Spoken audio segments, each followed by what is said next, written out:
Good morning student, कैसे हैं सब? मज़े में?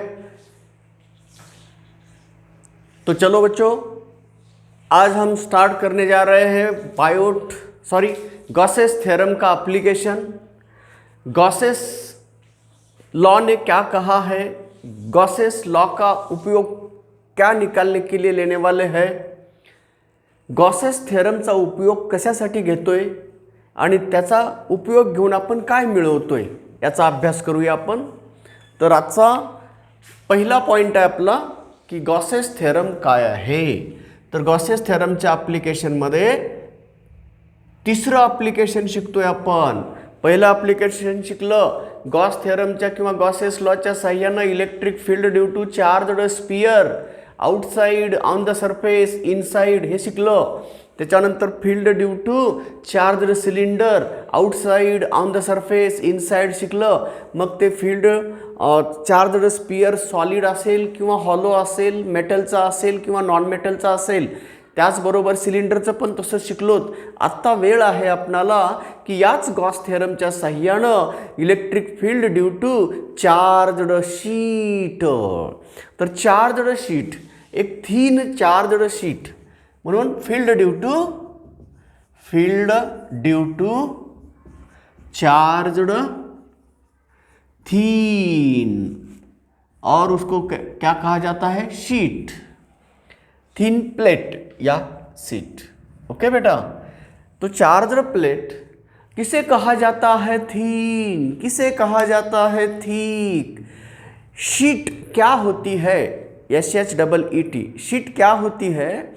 जिसका कोई फर्दर लेयर नहीं बनेगा, ज्याचा दुसरा लेयर बनू शकत नाही असा थीन अँड थीन एकमेव प्लेन, एकच थीन प्लेन, त्याला आपण म्हणतोय शीट। आणि मग थीन प्लेट याचा अर्थ काय आहे आणि थिक प्लेट अर्थ काय होऊ शकतो? कुठल्या प्लेटला थीन म्हणावं? आपण त्याच्या जाडीवर जायचं नाही, तर त्याच्यावर जर बसलेले चार्ज, ज्या प्लेटवर बसलेले चार्ज दोन्ही बाजूला इलेक्ट्रिक फील्ड तयार करतोय, तेव्हा त्या प्लेटचं नाव पडतं थीन प्लेट किंवा शीट। ओके बेटा, हे बघा आता हा थीन प्लेट आहे असं समजूया, हा थीन प्लेट आहे असं समजूया। आता याच्यावर जर चार्ज बसला तर हा इकडे पण फील्ड तयार करतो, इकडे पण फील्ड तयार करतो, याला म्हणायचं थीन किंवा शीट म्हणायचं। जर समजा याच्यावर चार्जेस दिले, इकडचे चार्ज इकडे फील्ड तयार करतात, इकडवर बसलेले चार्ज इकडे फील्ड तयार करत असतील, म्हणजे एक चार्ज एका बाजूला फील्ड तयार करत असेल तर अशा प्लेटला आपण थीन म्हणाल का? नाही। म्हणून एखाद्या प्लेटवरचा चार्ज दोन्ही बाजूला जर इलेक्ट्रिक फील्ड तयार करत असेल तर तशा प्लेटला म्हणायचं थीन। ओके बेटा, तर मग अशा चार्ज थीन शीटनं बनवलेलं इलेक्ट्रिक फील्ड शिकायला जायचं आपल्याला आज। मग बनाया है फील्ड बनाने वाला है, कौन बनाने वाला है? फील्ड बनाने वाला है चार्जड शीट। मगर उसका फील्ड इंटेंसिटी नापने के लिए हमें किसको याद करना है? गॉसेस थ्योरम को याद करना है। मगर गॉस थ्योरम क्या पूछेगा? गॉसेस लॉ से यूज़ करने से पहले हमें उसके 3 क्वेश्चन के आंसर पता करना चाहिए। वो पूछेगा हमें आपने कोई क्लोज्ड एरिया माना है क्या, उसका छोटा टुकड़ा ds लिया है क्या, और आपको उस क्लोज्ड एरिया ने एनक्लोज किए हुए चार्जेस पता है क्या? इतने 3 क्वेश्चन पूछेगा, उसका आंसर निकालना है हमें बच्चों। तो उसका आंसर निकालने के लिए हम चले तो पहला काम करेंगे, एक चार्जड शीट लेंगे, उस चार्जड शीट के ऊपर चार्जेस हम कितने दिए हैं?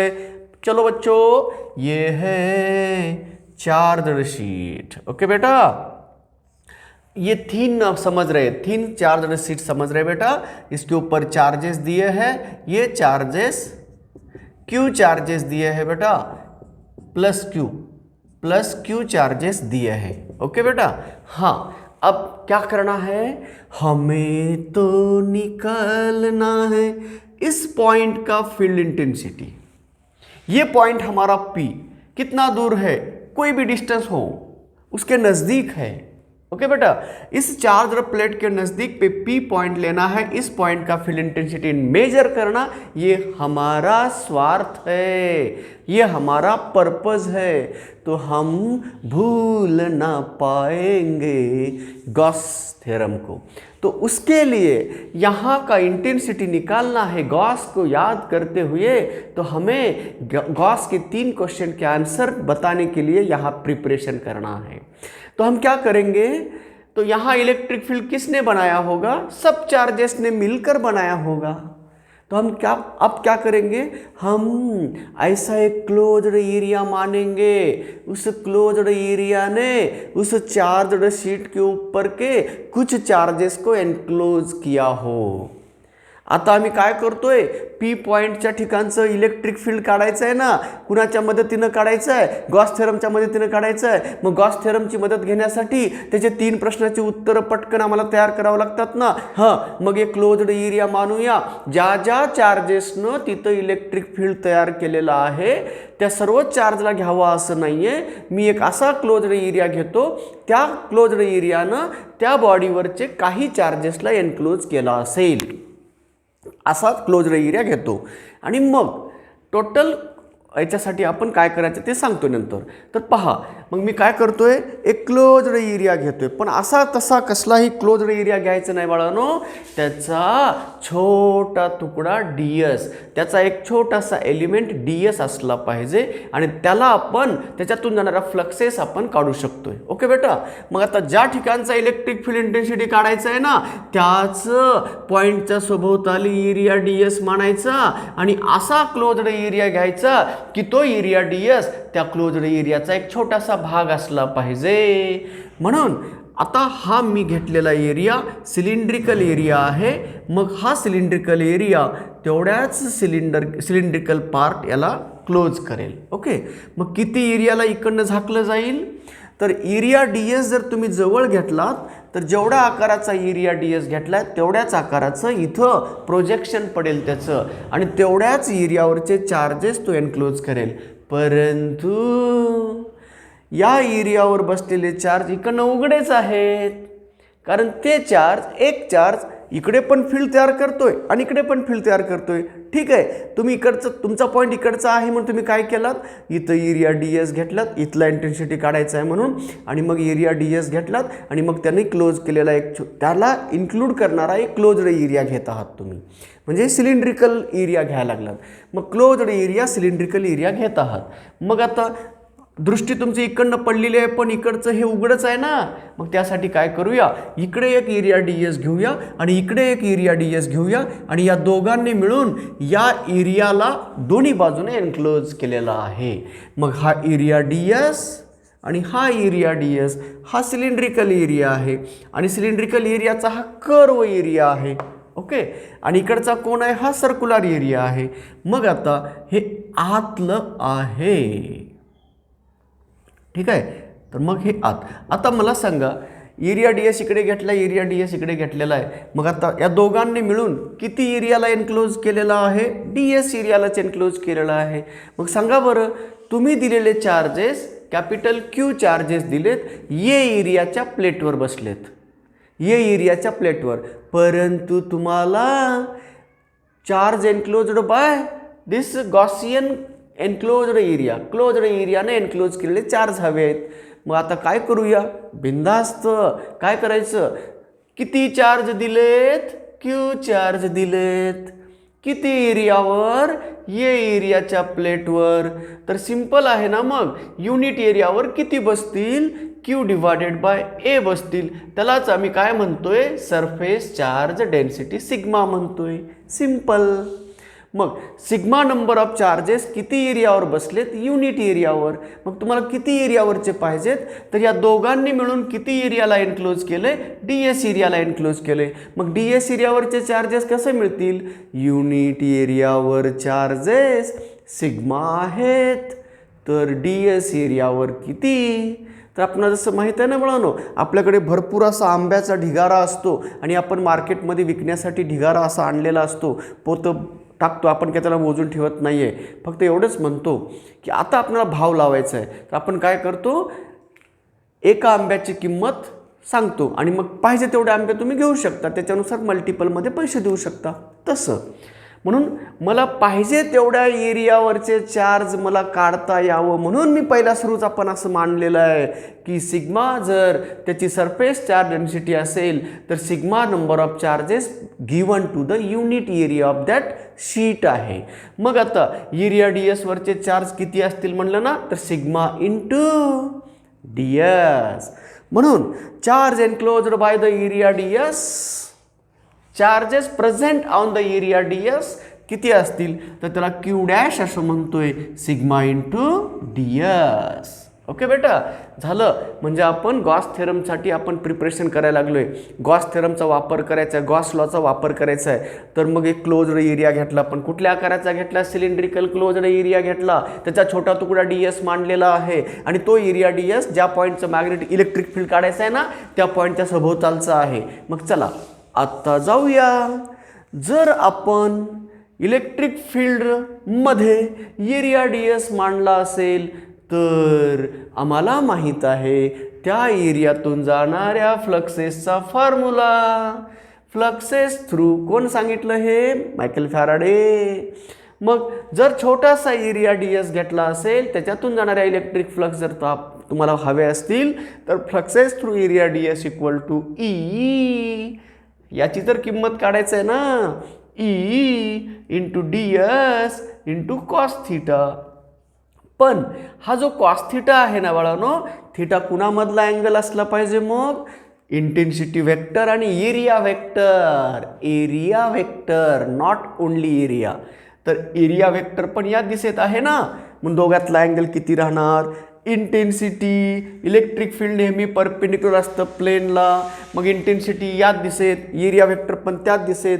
म्हणजेच याचा अर्थ थिटा किती झाला, 0, कॉस 0 1. म्हणून as theta is 0 cos 0 is 1, therefore fluxes through area D S equal to e into D s. Okay बेटा, मग हा नेक्स्ट फॉर्म्युला तयार झाला. मग एवढ्या फ्लक्सेस त्यात फक्त एरिया डी एसमधून चाललेत, पण तुम्हाला क्लोज्ड एरियातनं, गॉसियन एरियातनं जाणाऱ्या पाहिजेत. मग आता मला सांगा, इथून निघणाऱ्या फ्लक्सेस या चार्जनं इकडे काही फ्लक्सेस पाठवल्या, इकडे काही फ्लक्सेस पाठवल्या का नाही. हां, मग आता तुम्हाला गॉसियन एरिया कोणता आहे, तर गॉसियन एरिया हा सिलेंड्रिकल आहे. मग आता सिलेंड्रिकल एरियापैकी या एरियातून फ्लक्सेस जातील का नाही, या एरियातून फ्लक्सेस जातील का नाही, या एरियातून जातील का नाही, का थिटा 90 आहे आणि म्हणून त्या एरियातून फ्लक्सेस जाणारच नाहीत. मग जाणार तर फक्त कुणामधून जाणार, केवळ या एरिया डी एसमधून आणि या एरिया डी एसमधून. मग या जे चार्जेस नाहीत ना, क्यू डॅश चार्जेस ह्याच्यावर बसलेले, त्यांनी किती एरियातनं, क्लोज्ड एरियातनं फ्लक्सेस चाललेत त्याचाच विचार करा. म्हणून फ्लक्सेस थ्रू क्लोज्ड एरिया, त्यालाच तुम्ही कोणता एरिया म्हणू शकता, गॉसियन एरिया, म्हणजेच गॉसियन सिलेंडर. मग फ्लक्सेस थ्रू गॉसियन एरिया म्हटल्यानंतर मग आपण काय करतो आता, किती वेळेस ई इंटू किती वेळेस डी एस आहे, इकडे एक डी एस आहे, तिकडे एक डी एस आहे. टोटल इंटिग्रेशन जरी घेतलं गॉसियन एरियाचं तर किती आहे, इकडे तर जाणारच नाही आहेत, म्हणजे डी एस आणि डी एस, किती D S, 2 D s. Okay बेटा, चला इथंपर्यंत आलो आपण. आता थांबावं लागेल, आता हातपाय हलत नाही आहेत, मग आवाज द्या. Gauss's law, come on Gauss. Gauss पूछेगा 3 क्वेश्चन, आपने एरिया क्लोज लिया क्या, हाँ लिया. उसका टुकड़ा छोटा डी एस है क्या, हाँ है. उन्होंने एनक्लोज किए हुए चार्ज आपको पता है क्या, हाँ है. इतने तो अप्लाई करो अकॉर्डिंग टू गॉसेस लॉ. क्या है, electric fluxes through closed area, उसी को हम गॉसियन एरिया भी बोल सकते हैं. कितने जाएंगे, कितने चार्ज एनक्लोज किया है, q dash charge upon epsilon naught. According to Gauss theorem 1 upon epsilon naught total charge enclosed by this Gaussian area. इस गॉसियन एरिया ने कितने चार्ज को एनक्लोज किया, क्यू डैश को. तो आप क्यू डैश की वैल्यू पुट कर दो बच्चों, sigma upon epsilon not D S. हो गया. अब इसकी लेफ्ट हैंड साइड, इसकी लेफ्ट हैंड साइड सेम है, इक्वेट कीजिए बच्चों। तो इन दोनों को अगर इक्वेट कर दिया तो E into 2ds equal to sigma upon epsilon naught ds, गया ds कैंसल होके, तो मिल गया है इलेक्ट्रिक फील्ड इंटेंसिटी का फॉर्मूला। ये है बच्चों electric field intensity outside the charged thin sheet. अब इस पॉइंट पे फील्ड इंटेंसिटी कितनी है, sigma upon 2 epsilon naught. Who is sigma, surface charge density. अब सरफेस चार्ज डेंसिटी अगर नहीं चाहिए आपको, तो टोटल चार्ज अगर चाहिए तो ले सकते हो Q upon 2a epsilon not. ये भी फॉर्मूला बन सकता है इंटेंसिटी का। डिपेंड करेगा आप क्या कर रहे हो, किसके ऊपर चार्जेस दे रहे हो। तो electric field intensity at this point not depend upon area of this plate, not depend upon total charges, only depend upon charge density। आपको पता है surface charge density is not depend upon area and intensity, है ना। तो इसीलिए अगर sigma depend नहीं है चार्ज एंड सिग्मा डिपेंड नहीं है चार्ज एंड एरिया के ऊपर, क्या इंटेंसिटी डिपेंड रहेगी चार्ज एंड एरिया के ऊपर? बिल्कुल नहीं रहेगी। इसीलिए electric field intensity not depend upon charges present on that sheet, not depend upon area of that sheet, but only depend upon charge density, and charge density depend upon nature of that plate। किस प्रकार का वो plate है, ये किस metal से बना हुआ प्लेट है, वो कितने चार्ज को होल्ड करके रखेगा, उसकी इलेक्ट्रॉन डेंसिटी कितनी है, उसका एटॉमिक डिस्ट्रीब्यूशन कैसा है, उसके अकॉर्डिंग इंटेंसिटी डिपेंड रहेगी। तो इसीलिए बच्चों यहाँ पे हम सिग्मा से डिनोट करते हैं। तो यहाँ electric field intensity outside the charge sheet not depend upon area of the plate, not depend upon charges to the plate, और not depend upon distance from the surface of the plate. Plate से कितना दूर है ये कोई मतलब नहीं है। तो इसीलिए मगर provided that that point should be close to that sheet, उस शीट के क्लोज में रहना चाहिए। क्यों? अगर हम लंबा सा पॉइंट लिए ना बच्चों, यहाँ एरिया ds लिया ना, उसका प्रोजेक्शन यहाँ डालने के लिए इसका प्रोजेक्शन बड़ा भी हो सकता है ना बच्चों, इसका प्रोजेक्शन बड़ा हो सकता है। जैसे देखो ना बच्चों, उधर से लाइट है, फोकस है, और यहाँ स्क्रीन है, हम लाइट और इसके बीच में रखें, जितना साइज हमारा है, हम जितने अगर हम लाइट सोर्स के नज़दीक आए तो हमारी इमेज क्या होगी, पीछे बड़ी दिखेगी, तो मेरा प्रोजेक्शन बड़ा दिखेगा, है ना। अगर जैसे जैसे हम बोर्ड के नज़दीक जा रहे हैं, स्क्रीन के नज़दीक जाएंगे, तो जितना साइज मेरा है उतनी साइज की प्रोजेक्शन पड़ेगी इस सरफेस के ऊपर। इसीलिए जितना एरिया ले रहे हैं ना हम, उतना ही प्रोजेक्शन अगर लेना है तो हमें क्लोज होना पड़ेगा। तो ये है बच्चों field intensity outside the charged sheet, either side of the charged sheet. Charged साईडच्या दोन्ही बाजूला, इकडे पण त्याच अंतरावर गेला, तिकडे पण शेजारच्या पॉईंटला इंटेन्सिटी किती राहणार, सिग्मा अपॉन 2 एप्सिलॉन नॉट, अलीकडे पण कुठे राहणार, सिग्मा अपॉन एप्सिलॉन नॉट। म्हणून विद्यार्थी मित्रांनो, इलेक्ट्रिक फील्ड इंटेन्सिटीचा फॉर्म्युला काढलंय। आता जाऊया field between to charged thin sheet. Okay बेटा, इसके ऊपर क्वेश्चन आते हैं। अगर एक शीट है, ए नाम है उसका, दूसरी शीट है बी नाम है उसका, ऐसे दो शीट से बना है ये इलेक्ट्रिक फील्ड। इस शीट के ऊपर प्लस क्यू चार्जेस है, इस Q1 चार्जेस है, इस शीट के ऊपर Q2 चार्जेस दिए हैं। इसका सरफेस चार्ज डेंसिटी सिग्मा 1 है, इसका surface charge density plus sigma 2 है। ओके बेटा, अब चलो यहाँ लेता हूँ P पॉइंट, यहाँ लेता हूँ Q पॉइंट, यहाँ लेता हूँ R पॉइंट। आपको पूछूंगा मैं अब, what is the electric field intensity at the point P due to the system of charge two parallel sheet. दो पैरेलल शीट में दो थिन शीट है, उनके ऊपर plus Q1 plus Q2 plus sigma 1 plus sigma 2, ऐसे दो positively charge thin sheet, एक के सामने दूसरा ऐसा लगा दिया। और पैरेलल लगा दिया और पूछना चाहता हूं what is the electric field intensity at this point P, what is the electric field intensity at this point Q, what is the electric field intensity at this point R। तो चलो बच्चों क्या होगा यहां, सिग्मा 1 चार्ज डेंसिटी ने इस point पे कितना इलेक्ट्रिक फील्ड बनाया होगा और किस दिशा में बनाया होगा। आपको पता है इसकी दिशा किधर होगी, पॉजिटिव चार्ज प्लेट है इसलिए वो हमेशा दूर जाता हुआ फील्ड बनाएगा। तो this direction of this field is away from the surface of the plate, direction is away from surface.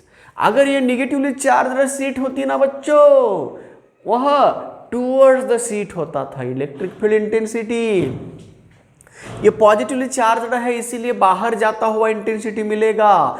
अगर वह निगेटिव चार्जड वाला होता ना तो फील्ड इंटेंसिटी उनके तरफ आती है। निगेटिव चार्ज फील्ड बनाता है कन्वर्जिंग नेचर का, पॉजिटिव चार्ज फील्ड बनाता है डाइवर्जिंग नेचर का। इसीलिए बच्चों यह है फील्ड इंटेंसिटी बाहर जाती हुई। तो आइए बच्चों यहाँ दोनों भी प्लेट कैसे है, पॉजिटिवली चार्जड है, इसमें भी बदल के पूछा जाता है। पहली केस है field between two positively charged thin sheet, तो field due to two positively parallel thin sheet. Okay बेटा, चलो पॉइंट P इधर है, तो बताओ बच्चों इस प्लेट ने बनाया हुआ इंटेंसिटी इधर होगा E1, इस प्लेट ने बनाया हुआ इंटेंसिटी भी इधर होगा E2।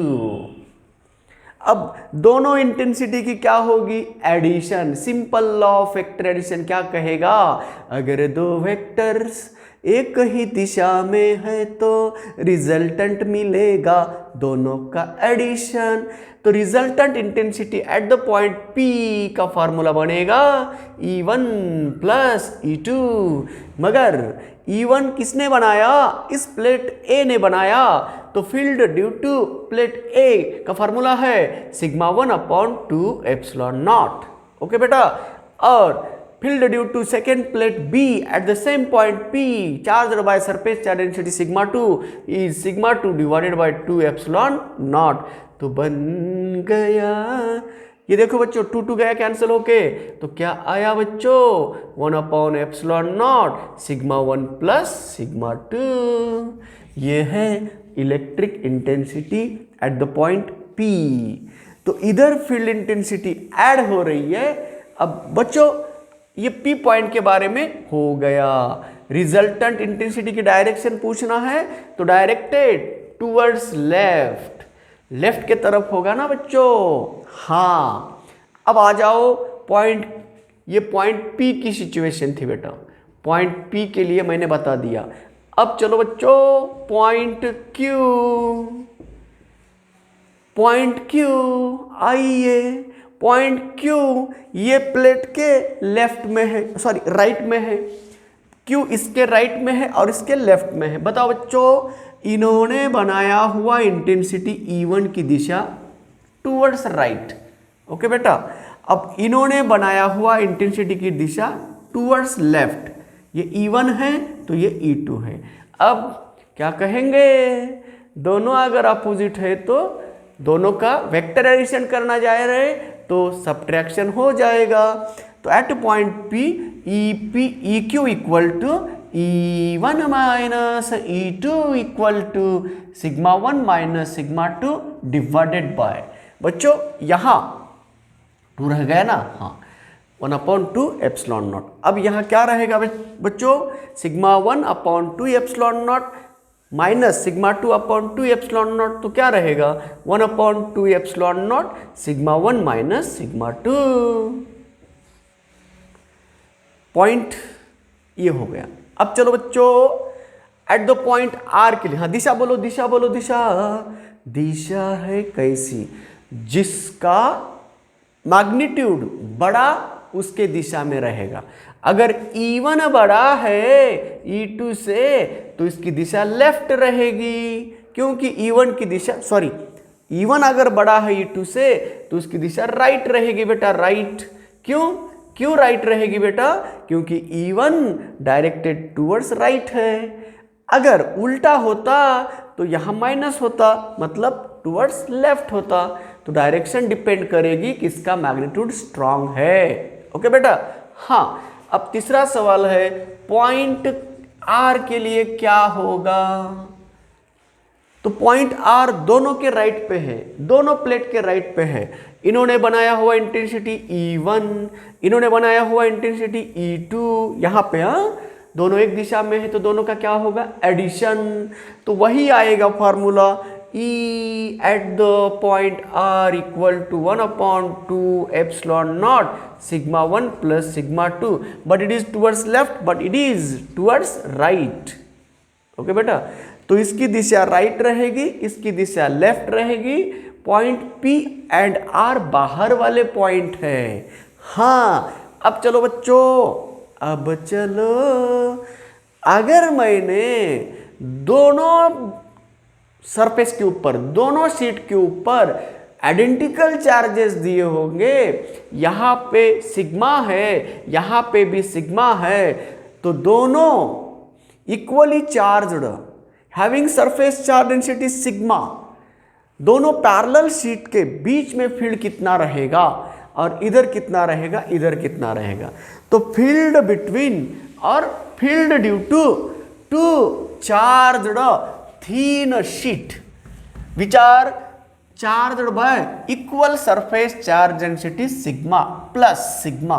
दोन्हीच्या दोन्ही सीट पॅरलल ठेवलेल्या सारख्याच सरफेस चार्ज डेन्सिटीने जर चार्ज केलेल्या असतील तर फील्ड कुठल्या बाजूला किती तयार होतं, फील्ड कुठं झिरो होतं, फील्ड कुठं नॉन झिरो होतं, ते लक्षात घ्या। The field due to identical thin sheets or thin plates which are charged by equal charge density sigma। Okay, आता पहा केस फर्स्ट, ये है प्लेट A, ये है प्लेट B। ओके बेटा, plate B plus sigma plus sigma, दोनों भी plus sigma है बेटा, दोनों इक्वली आइडेंटिकली चार्ज्ड है। ये पॉइंट P, ये पॉइंट Q, ये पॉइंट R। बोलो बेटा, EP कितना रहेगा, EQ कितना रहेगा, ER कितना रहेगा? तो intensity at the point P रहेगा बच्चों सिग्मा अपॉन एप्सिलॉन नॉट। क्यों? क्योंकि सिग्मा 1 सिग्मा, सिग्मा 2 फिर sigma, sigma plus sigma 2 sigma, 2 get cancel, मिल गया सिग्मा अपॉन एप्सिलॉन नॉट, है ना बच्चों? हाँ, दिशा डायरेक्टेड, हाँ डायरेक्टेड टूवर्ड्स किधर है? लेफ्ट। ओके, तो P पॉइंटच्या ठिकाणी दिशा असेल, रिझल्टंट इंटेन्सिटी असेल EP लेफ्टच्या दिशेमध्ये। चला, आता Qच्या पॉइंटला काय असेल? Sigma 1 sigma, sigma 2 sigma, sigma minus sigma 0। तो इन्होंने बनाया हुआ फील्ड इन्होंने कैंसिल कर दिया, तो 0, है ना बेटा?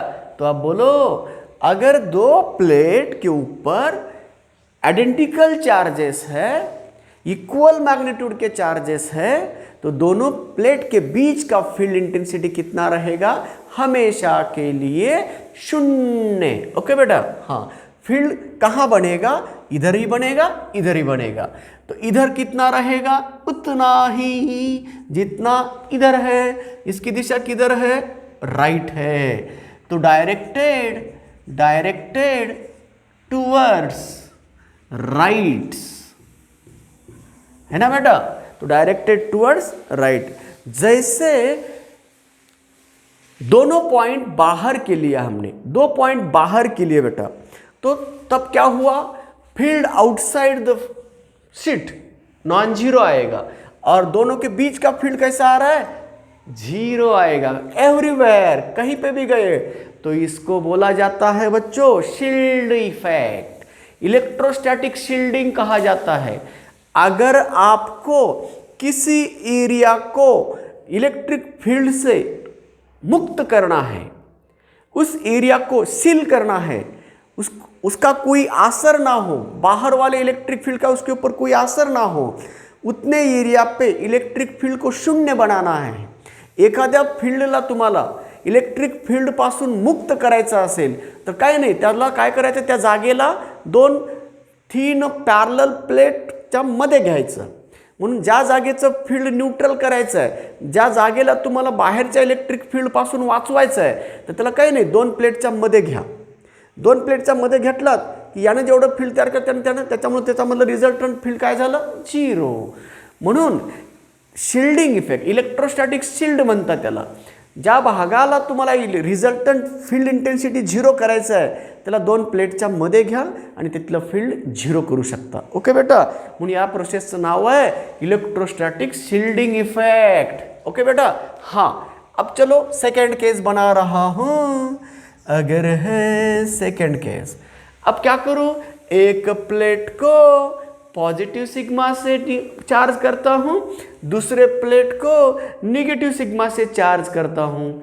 तो unlike charges having equal magnitude, equal magnitude से चार्ज किए हुए 2 थीन शीट है, 2 थीन प्लेट है, मगर अनलाइक चार्जेस, इसके ऊपर प्लस सिग्मा है तो इसके ऊपर माइनस सिग्मा रहा है ना बेटा.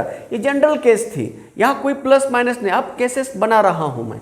अगर 2 प्लेट है, एक के ऊपर प्लस सिग्मा चार्ज से सरफेस डेंसिटी दिया है, उसके ऊपर चार्जेस प्लस क्यू दिया है, दूसरे ऊपर के उतने ही चार्जेस है, उतना ही सरफेस चार्ज डेंसिटी है, मगर निगेटिव है, तो क्या होगा, तो field due to two thin plates having unlike charge density, तो फील्ड कहाँ और कैसा होगा, फील्ड होगा कहाँ और होगा तो कैसा होगा. इसमें है प्लस सिग्मा, इसमें है minus sigma, plus Q minus Q. चलो बच्चों, P point, Q point, R point, बताओ बच्चों यहाँ का फील्ड कितना होगा, फील्ड इनसाइड. अब आइए बच्चों, इन्होंने बनाया हुआ फील्ड है E1 बाहर और इस निगेटिव चार्जेस ने बनाया हुआ फील्ड है अंदर, है ना बेटा. तो दोनों का क्या होगा, सब्ट्रैक्शन, मगर सरफेस चार्ज डेंसिटी सेम है, तो हम sigma upon epsilon not plus, इसको माइनस इसको प्लस, तो रिजल्टंट क्या होगा, 0 0 होगा, है ना बेटा नो. जेवढं मॅग्नेट इलेक्ट्रिक फील्ड या प्लेटनं लेफ्टला तयार केले तेवढंच यांनी राईटला, का, निगेटिव्ह चार्जेस त्याच्याकडे येणारं फील्ड तयार करतात आणि पॉझिटिव्ह चार्जेस त्याच्यापासून दूर जाणारं फील्ड तयार करतात. बघा ना, हे पॉझिटिव्ह चार्ज असल्यामुळे यांनी फील्ड लेफ्टला जाणारं तयार केलं आणि हे निगेटिव्ह चार्ज असल्यामुळे त्यांनी फील्ड राईटला येणारं फील्ड तयार केलं. पण दोघांचीही व्हॅल्यू सिग्मा अपॉन 2 एप्सिलॉन नॉटच राहणार आहे. म्हणून रिझल्टंट इंटेन्सिटी EP = 0. ओके. तसंच आता यांनी बनवलेलं